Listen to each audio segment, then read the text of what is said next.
Os próximos dias devem ser de chuva e de temperaturas mais baixas em Passo Fundo e região. Confira a previsão para amanhã e para sexta-feira.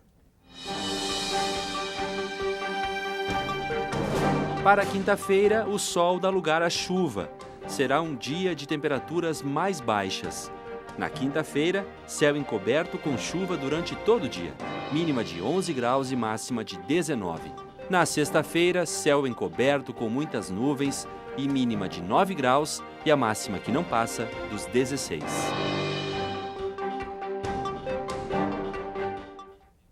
Os últimos dias têm sido de altas temperaturas em Passo Fundo, mas por que essa onda de calor tão próxima do inverno?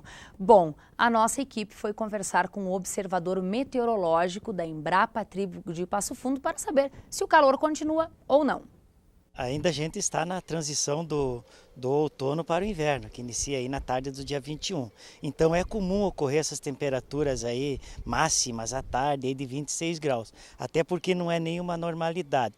Em junho de 2012 nós tivemos 28 graus, em junho de 2001 28 graus, então isso já ocorreu em outros anos, não é nenhuma coisa assim comum, né, esquisita para a época. O frio deve chegar em nossa região aí com temperaturas próximas a 0 grau a partir do dia 16. Pelo que os prognósticos apontam aí do inverno 2015, é que a gente teria aí as chuvas acima da média normal histórica de 25 a 40% a mais. Então, se isso ocorrer e se confirmar, a gente vai ter um inverno úmido. E o inverno úmido, ele é de frio intenso.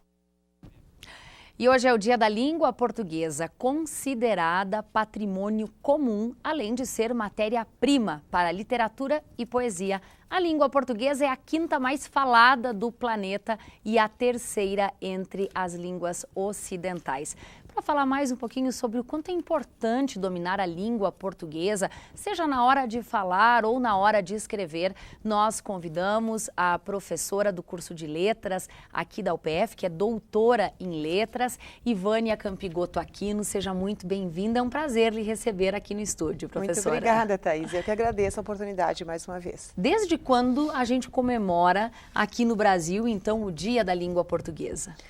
Veja só, no dia 10 de junho já se lembrava a morte de Luís Vaz de Camões, que é considerado o maior escritor, o maior literato em língua portuguesa. E aí, eu não sei exatamente o ano, mas aí se configurou, então, também essa homenagem à língua portuguesa, tendo, então, como esse grande mito, né, esse grande escritor, como a base, né, dessa comemoração. A gente não tem ideia de que ela é a quinta mais falada do mundo. Muitos não têm a proporção da língua portuguesa que é falada por milhões e milhões de pessoas em muitos países. A ONU apresentou um dado que se aproxima de 250 milhões o número de pessoas que praticam a língua portuguesa, que tem a língua portuguesa como a primeira língua. Isso que é interessante, espalhadas desde a América, que nós somos o país aqui que falante, e nós temos até na Oceania, que são diversos países. E aí, claro, língua portuguesa espalhada nos mais diversos países, mesmo que a língua primeira seja outra, né? Bom, a gente sofre sempre constantes mudanças. As leis se atualizam, o português se modifica, porém a gente não pode esquecer que ele é um patrimônio.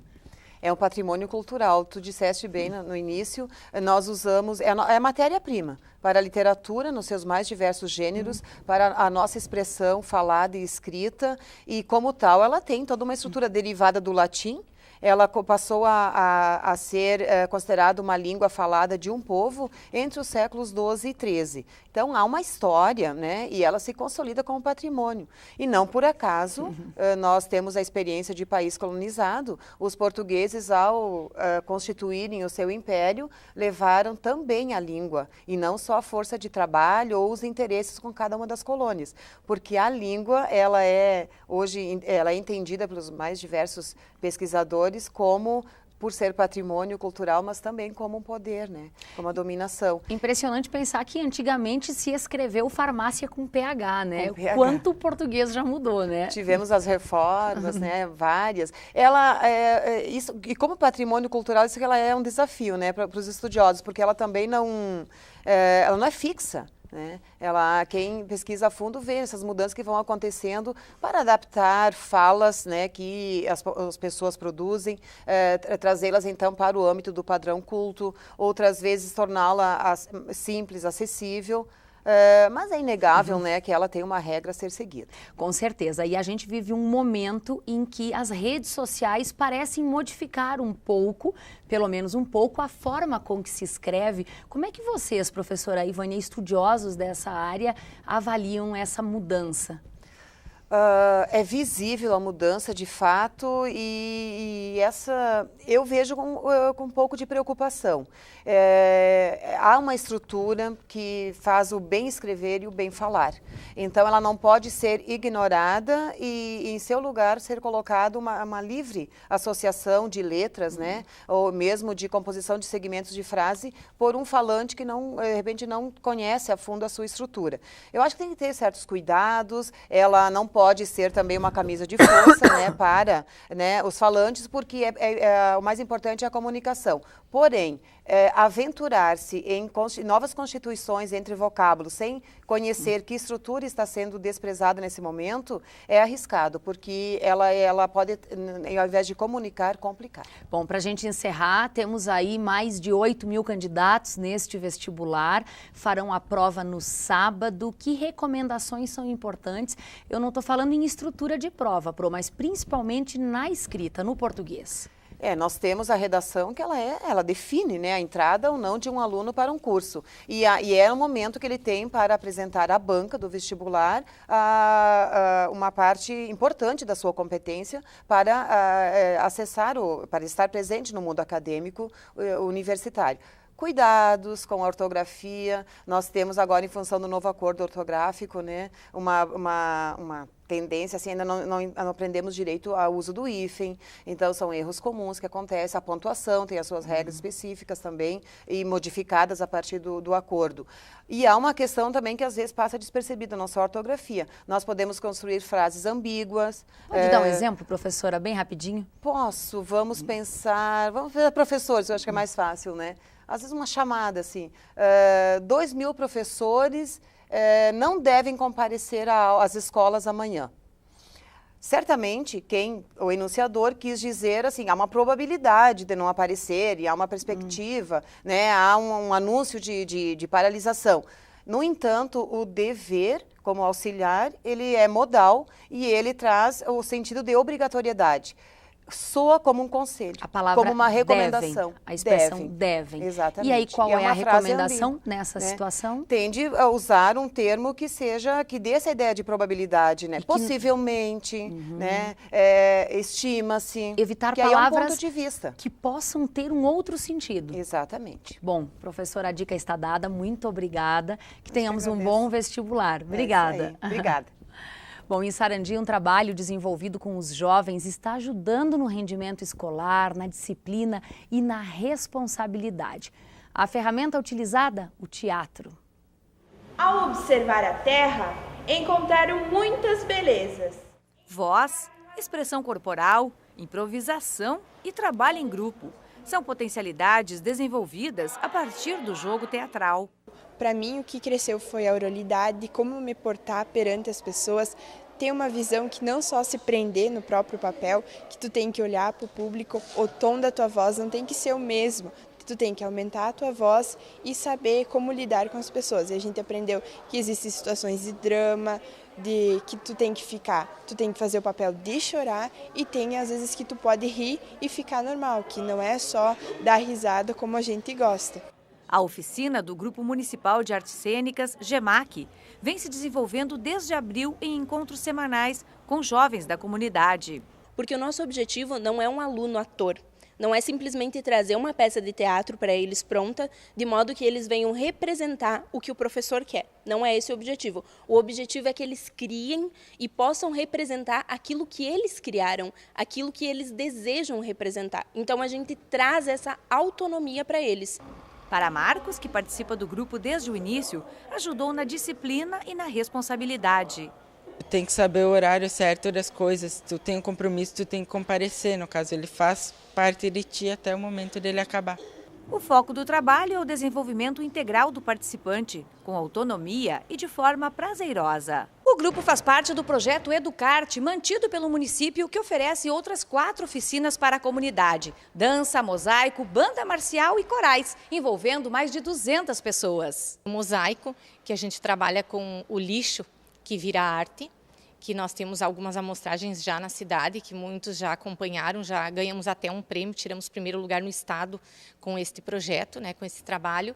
Temos também a dança e também banda marcial e os corais infanto-juvenil e terceira idade. A oficina vai até o final do ano e os integrantes vão fazer apresentações para a comunidade de Sarandi e região. Já iniciaram o ano fazendo parte da Paixão de Cristo, que é tradicional no nosso município.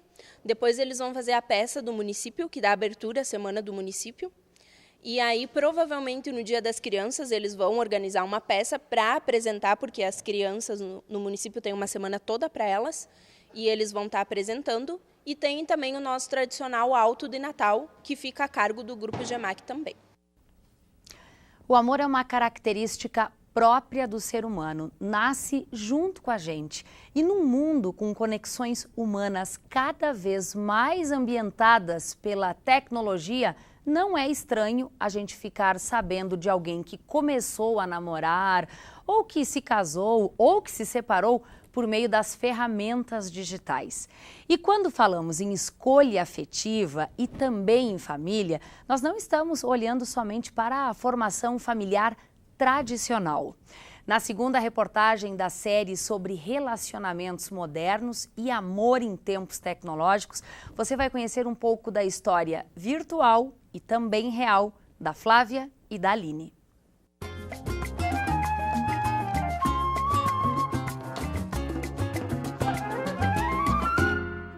Era uma vez, num ambiente virtual nada distante. Eu tinha uma grife para público gay, e feminino, público gay feminino. E aí eu mandei um convite para ela no Facebook, mas eu não conhecia ela, Mandei um convite, ela me aceitou como amiga e eu mandei um convite do bazar, então, que era para ela vir conhecer o bazar que eu estava fazendo naquela semana. A gente acabou se conhecendo no dia 24 de dezembro, que eu fui comprar um presente na loja dela. A Flávia e a Aline estão juntas há 2 anos. No 5º dia de namoro, casamos. Isso mesmo, casaram em regime de união estável. Empresárias, donas de uma barbearia à moda antiga, o uso das ferramentas digitais tem ajudado a organizar a vida das duas, no amor e também nos negócios. É uma forma que às vezes ela precisa falar comigo, mas não dá para me ligar, ou porque eu não posso atender, ela manda ali e depois eu olho e a gente se responde, Porque facilita, sem dúvida. E isso no relacionamento e nos negócios. Sem dúvida. Sim, sem dúvida. É usado para 2 coisas. Sem a tecnologia, a gente demorava muito a conhecer as pessoas, a verdade é essa. Tu ia pelo quê? Pela referência da família e não tinha muito mais do que isso, Tanto que era normal antigamente os pais das meninas com que você namorava perguntar quem é a tua família, Para saber de onde é que você vem. Agora, com a tecnologia, você consegue, num acesso ao Facebook, saber muito, mas muito dessa pessoa. Parece que existe um pouco mais de cuidado quando as pessoas falam olho no olho do que quando elas falam digitando. Eu posso, digamos, entre aspas, exagerar alguma coisa minha, criar um perfil que não é exatamente isso. E daí, na realidade, quando as pessoas se encontram na realidade, às vezes há uma frustração muito grande, Eu posso dizer o que eu quiser, Encoberto, assim, pela tecnologia. Essa é uma questão importante. Vamos fazer um paralelo com as relações sem rede, Quanto mais imaturo eu sou, mais propenso eu sou a trocar os pés pelas mãos, Exatamente. Na rede acontece a mesma coisa. Uma relação de amor fraternal, Pai e filho, mãe e filha, não importa, A tecnologia é extremamente salutar. Porque os filhos vão estudar fora, porque o pai tem que trabalhar, porque está viajando, Essa proximidade, e é uma proximidade que cada vez mais ela só não é de pele. E eu acho que a tecnologia hoje ainda ela deixa um pouco a desejar nesse sentido. Eu acho que ela vai evoluir e que vai melhorar muito, mas por enquanto eu acho que ela nada substitui a relação interpessoal, na minha opinião. Concordo. Quando longe das conexões tecnológicas, as duas curtem o dia a dia, praticando atividade física, cozinhando e cuidando dos cachorros da casa. Só que a atenção maior não é para eles, é para ela, a Tainá. Foi na justiça que o casal garantiu o direito à adoção. Uma família. Igual a todo mundo. Então, para nós, Nós não tivemos problema na barbearia, nunca tive problema no salão, já trabalhei com outras coisas também e eu nunca tive problema. E eu acredito que um filho nosso não vai ter problema. Trechos da história de amor entre a Flávia e a Aline podem ser acessados na rede e poderiam ilustrar também um conto de fadas, um comercial de TV ou uma ficção romântica. Faire semblant et tout. Moi, il me manque un truc.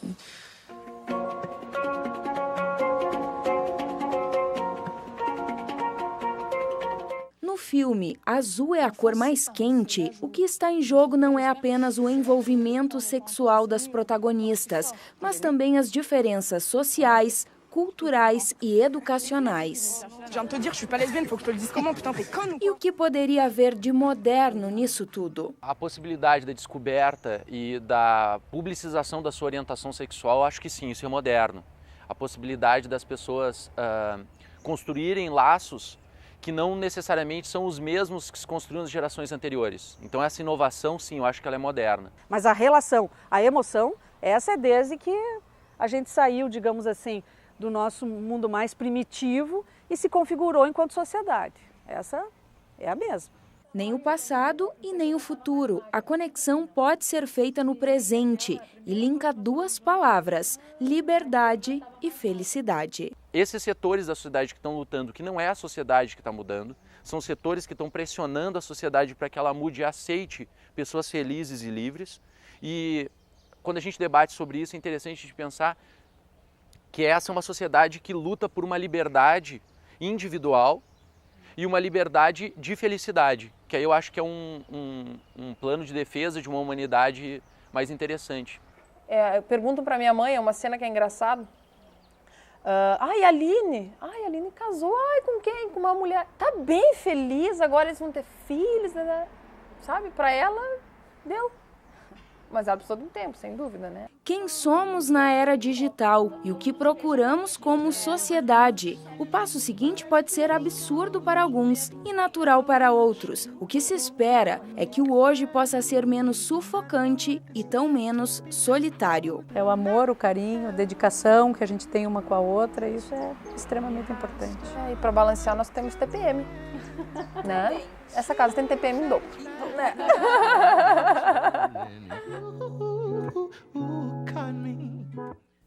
Bom, e nessa semana que a gente comemora o Dia dos Namorados e que a gente está convidando você para discutir um pouco a relação, amanhã nós vamos falar sobre o amor na terceira idade. O Canal de Notícias volta amanhã, sempre ao vivo, ao 12h30. Você pode rever essa edição ainda hoje nos horários alternativos, às 7h30 da noite e às 10h30 da noite. Obrigada pela sua companhia e até amanhã.